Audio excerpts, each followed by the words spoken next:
দেখো আজকে আমি চিকেন রান্না করব, তাই চিকেনটাই দেখো হলুদ আর একটু গোলমরিচের গুঁড়ো দিয়ে মেখে রেখেছি। ওটা লাল লাল করে ভেজে রেখেছি, রেখেছিলাম। কড়াইতে তেল গরম করে যে পেঁয়াজটা দিয়ে দিচ্ছি। পেঁয়াজটা একটু লাল লাল করে ভেজে নেবো।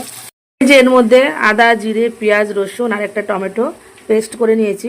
আমরা শুকনো লঙ্কা খাই না, তাই কাঁচা লঙ্কা দিয়েছি। চলো এই পেস্টটা এখন এর মধ্যে দিয়ে দেবো।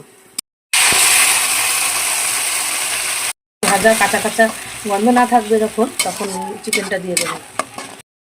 এই যে নুন দিলাম, একটু হলুদের গুঁড়ো দিলাম, দিলাম দিয়ে দেবো। এটা ভাজা ভাজা হয়ে গেলে তারপরে মাংসটা দিয়ে দেবো, চিকেনগুলো দিয়ে দেবো। এবারে এক এক করে চিকেনগুলো সব দিয়ে দেবো। চিকেনগুলো দিয়ে ভালো করে কষিয়ে নেব। কষিয়ে নিয়ে দেখা হচ্ছে। মিট মশলাটা দিয়ে দিলাম, কিন্তু সেন্টটা খুব আসছে অসাধারণ, সুন্দর গ্রেভি গ্রেভি হয়ে গেছে। কালারটা কি সুন্দর এসছে। কাঁচা লঙ্কাতে করেছি, তাও কিন্তু দেখো কালারটা কি ভালো এসছে।